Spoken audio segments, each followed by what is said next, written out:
এক মহিলা কাস্টমার এসে বলল, ভাইয়া দেখেন তো আমার অ্যান্ড্রয়েড মোবাইলটা চার্জ নিচ্ছে না কেন। আমি বললাম, জি আপু, দেন দেখি।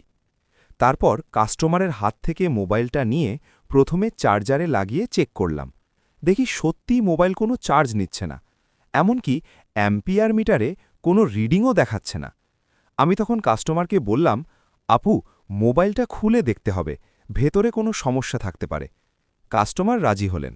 তারপর আমি সুন্দরভাবে বিল করে মোবাইল খুলতে শুরু করলাম। ধীরে ধীরে ব্যাক কাভার খুললাম, স্ক্রু খুলে মাদারবোর্ড আলাদা করলাম।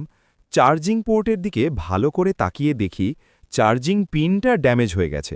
অনেক সময় ধুলাবালি, পানি বা ভুল চার্জার ব্যবহারের কারণে এমন সমস্যা হয়। তারপর পুরাতন চার্জিং পিন খুলে নতুন একটা অরিজিনাল পিন লাগিয়ে দিলাম। সোল্ডারিং কাজ সুন্দরভাবে শেষ করে আবার মোবাইল সেট করলাম। সবকিছু ঠিকভাবে বসিয়ে আবার চার্জারে লাগিয়ে চেক করলাম। আলহামদুলিল্লাহ, মোবাইল সুন্দরভাবে চার্জ নিতে শুরু করল। কাস্টমার খুব খুশি হয়ে বললেন, ভাইয়া অনেক ধন্যবাদ। আর মোবাইলেও যদি এমন কোনো সমস্যা থাকে তাহলে আমাদের দোকানে চলে আসুন। আর ভিডিওটি ভালো লাগলে লাইক, কমেন্ট ও সাবস্ক্রাইব করতে ভুলবেন না।